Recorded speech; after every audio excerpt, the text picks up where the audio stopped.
कहानी की शुरुआत होती है और हमें दिखाए जाते हैं चार दोस्त जो एक पार्टी में होते हैं, जिनमें एक लड़की का नाम जेमा होता है। वो चारों एक दूसरे से वादा करते हैं कि हम पूरे जिंदगी साथ रहेंगे और खूब मस्ती करेंगे। तभी यहाँ इनका एक और दोस्त आ जाता है जो पार्टी में ड्रग्स देता है और इसके बाद वो लोग पार्टी शुरू कर देते हैं। तभी टेबल पर रखी उनकी तस्वीर एक लड़का उठा लेता है जिसका नाम फिलिक्स होता है। वो दरअसल जेमा को पसंद करता है लेकिन उसे कभी भी नहीं बता पाता। तभी फिलिक्स का दोस्त उसके पास आता है और कहता है कि जाओ और जेमा को बता दो कि तुम उसे पसंद करते हो और उससे शादी करना चाहते हो। लेकिन फिलिक्स काफी डरा हुआ था, इसलिए वो ऐसा करने से मना कर देता है। तभी फिलिक्स का दोस्त उसे ड्रग्स देता है और नशे में फिलिक्स जेमा के पास जाता है और उसे बता ही देता है कि मैं तुम्हें पसंद करता हूँ। ये सुनकर कहती है लेकिन मैं तुम्हारे लिए ऐसा नहीं सोचती, तुम अच्छी लड़की हो, तुम्हें मुझसे अच्छी लड़की मिल जाएगी। ये सुनकर फिलिक्स का दिल टूट जाता है और वो वहाँ से चला जाता है। इसके बाद वो सभी लोग ट्रूथ और डेयर नाम की एक गेम खेलते हैं, यानी ट्रूथ को चुनकर कोई सच बोलो और डेयर को चुनकर कोई काम पूरा करो। तब जेमा की दोस्त एक बोतल को घुमाती है जो फिलिक्स पर आकर रुकती है। ट्रूथ और डेयर में से किसी एक को चुनने को कहती है। तब यहाँ फिलिक्स ट्रूथ को चुनता है। अब क्योंकि जेमा की दोस्त जेनी फिलिक्स से पूछती है कि अगर तुम्हें पूरे एक दिन के लिए किसी लड़की को चुनना हुआ जिसके साथ तुम टाइम गुजार सकती हो तो तुम किसको चुनोगे।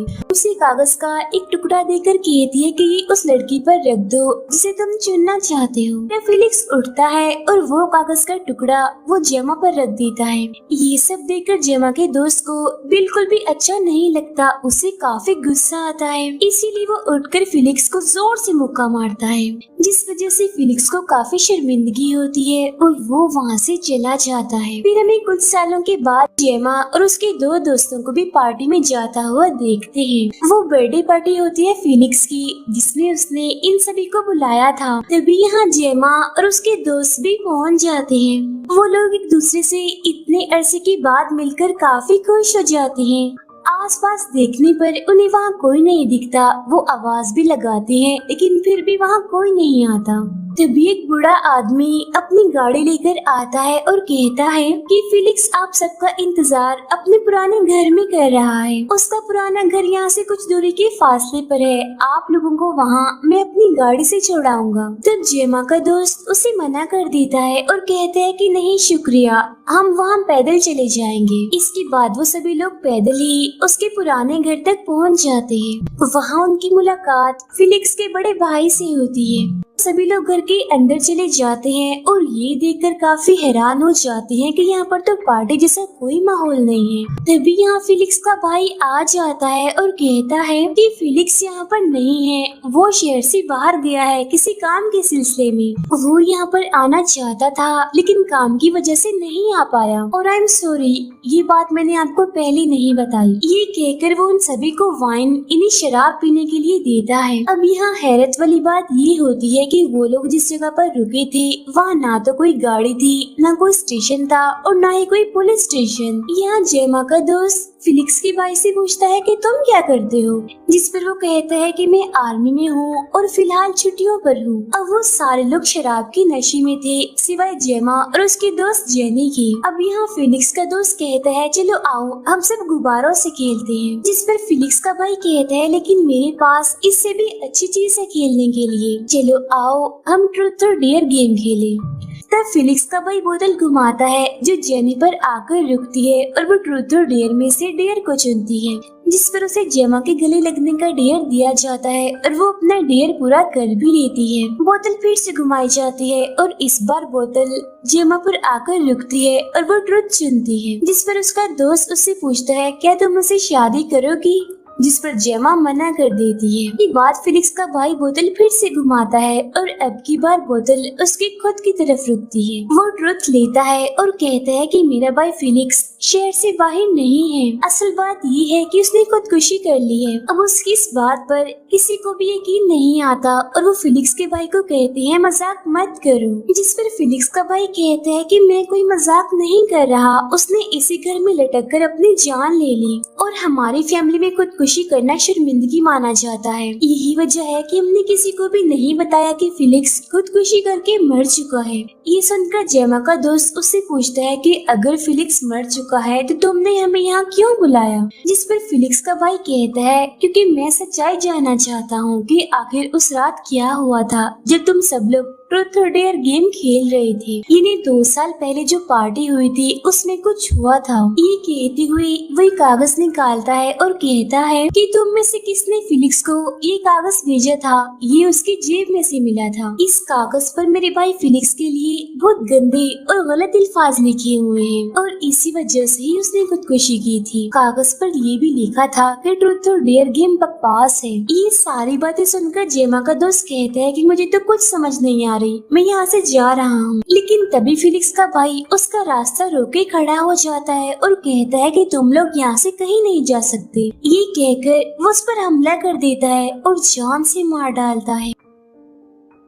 ये देखकर जेनी एक बोतल से फिलिक्स के भाई पर वार करती है, लेकिन वो उसे ही जोर से थप्पड़ मारता है जिस वजह से वो गिर जाती है। फिर फिलिक्स का भाई अपनी गन निकाल कर सब पर तानते हुए कहता है कोई अपनी जगह से नहीं हिलेगा और वो फौरन जेमा के दोस्त की टांग पर गोली मार देता है। तभी अपने मोबाइल से पुलिस को फोन करने लगता है। इसे देखकर उसके हाथ पर गोली मार देता है और वो काफी जख्मी हो जाता है। फिलिक्स के दोस्त के अलावा सभी को कुर्सियों से बांध देता है और दोबारा से ट्रूथ और डेयर गेम को शुरू करता है। बोतल घुमाई जाती है जो जेमा पर आकर रुकती है और वो ट्रूथ चुनती है, जिस पर फिलिक्स का भाई उससे पूछता है कि तुम्हारे हिसाब से उस कागज पर गंदे अल्फाज मेरे भाई को किसने लिखकर भेजे होंगे, जिस पर जेमा कहती है कि मुझे नहीं पता। तो वो उसे जोर से थप्पड़ मारता है और फिर से पूछता है और इस बार जेमा अपने सबसे करीबी दोस्त का नाम लेती है जिसने जेमा को शादी के लिए पूछा था। ये सुनकर जेमा का दोस्त साफ साफ इनकार कर देता है कि नहीं, मैंने ये नहीं भेजा। इसके बाद दोबारा बोतल घुमाता है और इस बार ये बोतल जेमी के जख्मी दोस्त पर आके रुकती है और वो डेयर चुनता है। तब उसके डेयर को पूरा करने के लिए फिलिक्स का भाई एक टेबल लाता है जिस पर 2 जार रखे हुए थे। एक में पानी होता है और दूसरे में तेजाब था। जेमा को नीचे लिटा देता है और उसके मुंह में एक पाइप लगा देता है। फिर वो जेमा के दोस्त को कहता है कि दोनों जार में से एक को चुनो। एक जार को चुनता है जिसमें पानी था और जेमा की जान बच जाती है। इसके बाद फिलिक्स का भाई फिर से बोतल घुमाता है और अब की बार जेनी पर बोतल आके रुकती है और वो ट्रूथ को चुनती है। तब फिलिक्स का भाई उसे कहता है कि तुमने अपने दोस्तों में से किसी एक को टेस्ट देने के लिए चुनना होगा, लेकिन वो मना कर देती है। इसमें फिलिक्स का भाई उसे कहता है कि अगर तुमने किसी को नहीं चुना तो तुम्हें खुद टेस्ट देना होगा। तब ये सुनकर जेनी डरते हुए जेमा के दोस्त का नाम ले देती है। तब उसे भी लिटा कर उसके मुंह में पाइप लगा देता है और जेमा के जख्मी दोस्त से जार को चुनने को कहता है। वो दोस्त चुनता है जिस पर फिलिक्स का भाई उस जार को चला देता है। अब उसने तेजाब को चुना होता है जिस वजह से जेमा के दोस्त की बहुत बुरी मौत हो जाती है। फिर से बोतल घुमाता है लेकिन तभी बाहर जेमा का एक और दोस्त आ जाता है। तभी फिलिक्स का भाई बाहर जाता है, पूछता है कि तुम अंदर क्यों नहीं आए, अब आ जाओ। जिस पर वो कहता है कि नहीं, अभी नहीं, फिर कभी, अभी मैं किसी काम से जा रहा हूँ। उस दोस्त पर हमला कर देता है लेकिन वो फिलिक्स के भाई की आंखों में स्प्रे मार देता है। वो वहाँ से भागने की कोशिश करता है लेकिन उसे पकड़कर उसकी बाजू ही तोड़ देता है। फिर वो अपनी गन में 3 गोलियां डालकर उसे घुमाकर फिलिक्स के दोस्त को देता है और कहता है कि मुझे नहीं पता कि किस बार में गोली चल जाएगी और तुम एक बार जेमा के दोस्त को गोली मारोगे और एक बार मुझे मारोगे। वो जेमा के दोस्त की तरफ गन करके गोली मार देता है और बदकिस्मती से उसे गोली लग जाती है और उसकी मौत हो जाती है। और इस वजह से वो काफी घबरा चुका था। लेकिन ये देखकर फिलिक्स का भाई उस पर हंसता है। अंदर जेमा अपने हाथ खोल लेती है और वहाँ से भाग जाती है। उसे घर में आ जाती है जहाँ वो पहले रुके थे। वो घर के अंदर जाकर मदद मांगती है लेकिन वहाँ पर कोई नहीं होता। ऊपर जाकर वो देखती है कि फिलिक्स अभी जिंदा है, बस वो बेड पर है क्योंकि उसे लकवा हो गया है जिससे वो बस अपनी आंखें घुमा सकता है और एक उंगली हिला सकता है। जेमा उसे कहती है तुम्हें सब देखकर मजा आ रहा होगा, है ना। दरअसल फिलिक्स का भाई इन सब लोगों को जहाँ मार रहा था वहाँ कैमरे लगे हुए थे जिनके जरिए फिलिक्स यहाँ पर देख रहा था। पूछती है कि फोन कहाँ है। अब क्योंकि फिलिक्स उसे पसंद करता था इसीलिए वो उसे बता ही देता है, लेकिन इसका कोई फायदा नहीं था क्योंकि सारे कनेक्शंस कटे हुए थे। जेमा इस वजह से काफी दुखी हो जाती है। वो फिलिक्स के पास जाकर उसे कुछ सवाल करती है जहाँ उसे पता चलता है कि फिलिक्स की ऐसी हालत खुदकुशी की वजह से नहीं बल्कि उसके भाई की वजह से हुई है।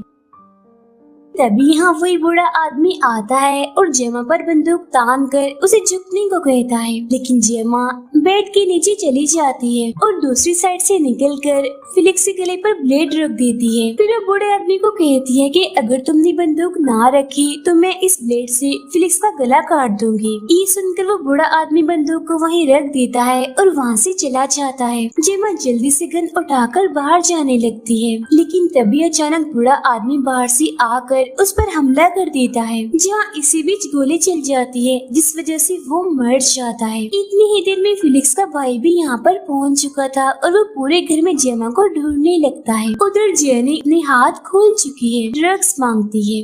तब फिलिक्स का दोस्त जैसे उसे ड्रग्स देता है तो वो उसकी उंगली काट लेती है और उसके हाथ से अलग कर देती है। ये देखकर फिलिक्स का दोस्त उसे मारता है, लेकिन हाथ खुलने की वजह से जेनी उसे धक्का देती है जिससे उसका पैर बोतल पर आने की वजह से फिसल जाता है। वो गिर जाता है और वहीं पर ही उसकी मौत हो जाती है, जिसके बाद जेनी खुद को और जेमा के दोस्त को भी खोल देती है। उधर जेमा गन लेकर नीचे जाती है जहाँ उसे फिलिक्स का भाई मिल जाता है। वो उस पर गोलियां चलाती है, लेकिन एक भी गोली उसे नहीं लगती और वो बच जाता है। अब फिलिक्स का भाई जेमा को मारकर फिलिक्स को लेकर अपने पुराने उसी घर में आ जाता है जहाँ पर जेनी और बाकी सब थे। अंदर आने के बाद फिलिक्स का भाई दिखता है कि जेनी और उसका दोस्त अब खुलकर आजाद हो गए हैं। जेनी फिलिक्स के भाई पर गोली चलाती है, वो गोली उसके कंधे पर लगती है और वो नीचे गिर जाता है। उसके पास जाकर जैसे उसे गोली मारने लगती है तो तभी वो चाकू जेनी की बगल में मार देता है, जिससे जेनी का निशाना छूट जाता है और अब वो दर्द की वजह से तड़पने लगती है,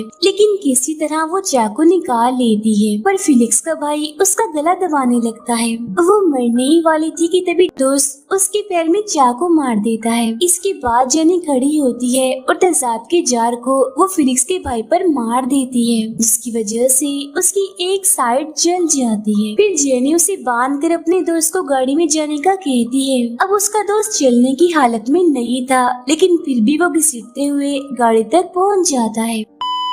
मुझे यहाँ पर इंटरफेयर करना पड़ रहा है क्योंकि कहानी बताने वाली स्पीकर इस फिल्म के एक खास हिस्से को छोड़ बैठी हैं। यहाँ पर आखिरकार अब सब कुछ सच सच सामने आने लगता है। जेनी सब कुछ खुल के बताती है कि कुछ सालों पहले जब हम सब दोस्तों ने पार्टी करते वक्त ट्रूथ एंड डेयर वाली गेम खेली थी तो उस रात मैंने ही तुम्हारे भाई को गालियों वाले लेटर दिए थे, इसका तुम हमसे पूछ भी रहे थे। इसके अलावा उस रात मैंने तुम्हारे भाई की एक गंदी वीडियो भी बनाई थी क्योंकि वो नशे की हालत में था और मुझे जरा भी मुश्किल नहीं आई। मुझे ये सब करना शोगल लगता था, बहुत मजा आता था। ये सब कुछ मेरे लिए बहुत मजाक था और मुझे वाकई बहुत मजा भी आया था। अब उस रात के बाद ये सब कुछ नॉर्मल ही रहा, जैसे कि सब लोगों को ये लग रहा था कि फिलिक्स ने सब दोस्तों के मजाक या उनकी बेइज्जती की वजह से अपनी जान लेने की कोशिश की, लेकिन ऐसा बिल्कुल नहीं था। वो सब तो एक मजाक था जैसे बहुत से दोस्त आपस में कर लेते हैं। लेकिन मसला तो तब बना जब जेनी ने कुछ पैसे हासिल करने के लिए